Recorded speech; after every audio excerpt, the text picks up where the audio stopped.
ఈ రోజుల్లో నిజంగా ప్రేమలున్నాయి.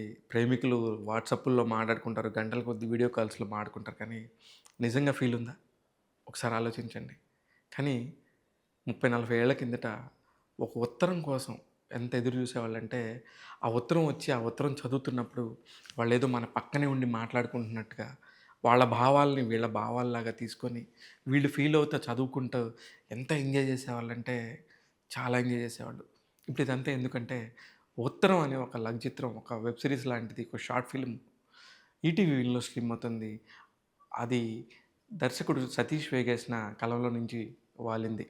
ఎందుకు ఇంత మంచిగా ఖచ్చితంగా చూడమని చెప్తున్నానంటే, ఇలాంటి ఉత్తరాలకి ఆ రోజులు బాటలు వేస్తే, ఈ రోజులు అయన్నిటిని చాలా, చాలా ఈజీగా అనిపిస్తుంది. ఒక పెద్ద మెసేజ్ ఎంత పెద్ద విషయాన్నైనా జస్ట్ ఫోన్‌లో ఇలా అని ఇలా తీసేస్తే ఎళ్ళిపోతది. కానీ ఆ రోజుల్లో ఆ ఒక్క ఉత్తరం రావటం కోసం, ఆ ఉత్తరాన్ని చదవటం కోసం ఎంత ఎదురు చూసేవాళ్ళు, ఎంత పడిగాపులు కాసేవాళ్ళు. ఆ ఉత్తరం పైన ఉన్న మమకారం ఎలాంటిది అని చెప్పిన ఒక బ్యూటిఫుల్ కథే ఉత్తరం. 2017లో ఒక నేషనల్ అవార్డ్ వచ్చింది ఒక తెలుగు సినిమాకి. ఆ సినిమా పేరు 'శతమానం భవతి'. 'శతమానం భవతి' అనే ఒక సినిమాకి నేషనల్ అవార్డ్ రావడంతో అప్పుడు అందరూ గూడా ఒక మంచి ఫీల్ గుడ్ తెలుగు స్టోరీని జూసాము.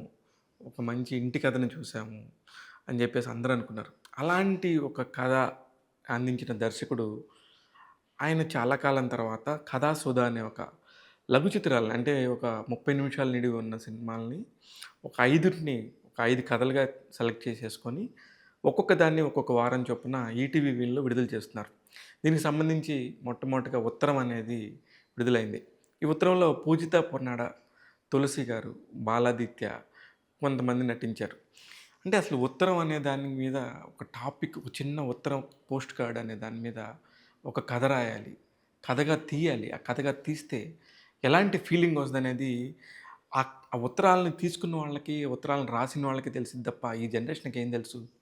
కానీ ఈ జనరేషన్‌కి కూడా తెలియాలి. మేము ఆ రోజుల్లో అలా ఉండేవాళ్ళం. మేము ఆ రోజుల్లో అలా బతికేవాళ్ళం అని మన నాయనమ్మో, అమ్మమ్మో అలా కూర్చోబెట్టి ఒక మనవరాలకి కథ చెప్తే ఎలా ఉంటుందో తెలిసేదే ఈ ఉత్తరం కథ కూడా. ఒక మంచి పల్లెటూరు, ఒక కొత్తగా పెళ్ళైన అమ్మాయి. మధ్యలో వాళ్ళ హస్బెండ్‌తోని వీడియో కాల్ మాట్లాడుకునే ఒక తరంలో ఉంటే, ఇలా కాదమ్మా! మా తరంలో అయితే ఇలా ఉండేదని ఒక నాయనమ్మ చెప్పిన ఒక బ్యూటిఫుల్ కథ. ఇంతే కథ.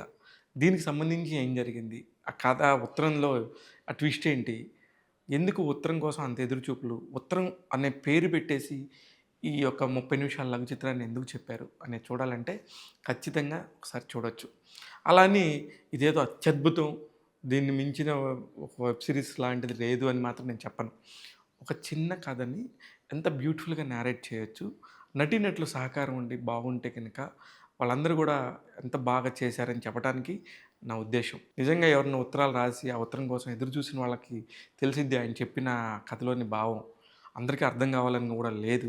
ఒక్కసారి చూస్తే మాత్రం ఖచ్చితంగా మీరు గూడా లవ్‌లో పడిపోతారు. దీనికి సంబంధించి ఉత్తరం అనే దాని మీద సంబంధించి పూజిత పొన్నాడ చాలా చాలా బాగున్నారు. ఇప్పుడు ఈ జనరేషన్ ప్రెజెంట్ జనరేషన్‌లో ఎలా ఉంటారు అమ్మాయిలు, ముందు తరాల్లో ఎలా ఉన్నారని చెప్పడానికి ఆ 2 క్యారెక్టర్స్‌ని కూడా చాలా బ్యాలెన్స్‌డ్‌గా చేసింది. ఓ పక్క బ్రిడ్జిగా తులసి గారు లాంటి సీనియర్ క్యారెక్టర్ ఆర్టిస్ట్ ఉండనే ఉన్నారు. ఇంక మిగతా వాళ్ళంతా కూడా వాళ్ళ వాళ్ళ పాత్రల పరిధి మేరకు నటించారు. ముఖ్యంగా బాలాదిత్య ఆమె భర్త క్యారెక్టర్ నటించాడు కానీ వాళ్ళిద్దరికీ కలిసి కాంబినేషన్ సీన్ కూడా ఎక్కడా లేదు. ఫోన్‌లోనే ట్రాన్సాక్షన్ ఉంటది. దీనివల్ల బాలాదిత్యకి ఏమి రాదు కానీ, బాలాదిత్య ఉండటం వల్ల ఆ పాత్రకు కొంచెం నిండుదనం వచ్చింది అని మాత్రం ఖచ్చితంగా చెప్పొచ్చు. ఇది ఈ వెబ్ సీరీస్‌కి సంబంధించిన ప్లస్‌లేంటంటే ఖచ్చితంగా ఒక ఉత్తరం అనేది ఉండేది. ఆ రోజుల్లో ఇలాంటి కథలుండేయి. ఆ ఉత్తరం కోసం ఎదురుచూపులుండేవి. ఖచ్చితంగా ఆ రోజులకు సంబంధించిన నడిచొచ్చిన జ్ఞాపకాలని ఒకసారి మళ్ళీ తడిమి చూసుకునే అవకాశం ఈ ఖచ్చితంగా ఉత్తరంతో వస్తుంది. మీరు గూడా ఎంజాయ్ జేస్తారని జెప్పేసి అనుకుంటున్నాను. ట్యాగ్ తెలుగు ఉత్తరానికి సంబంధించిన రేటింగు 2.5 ఔట్ ఆఫ్ 5. నేను మీ శివ మల్లాల.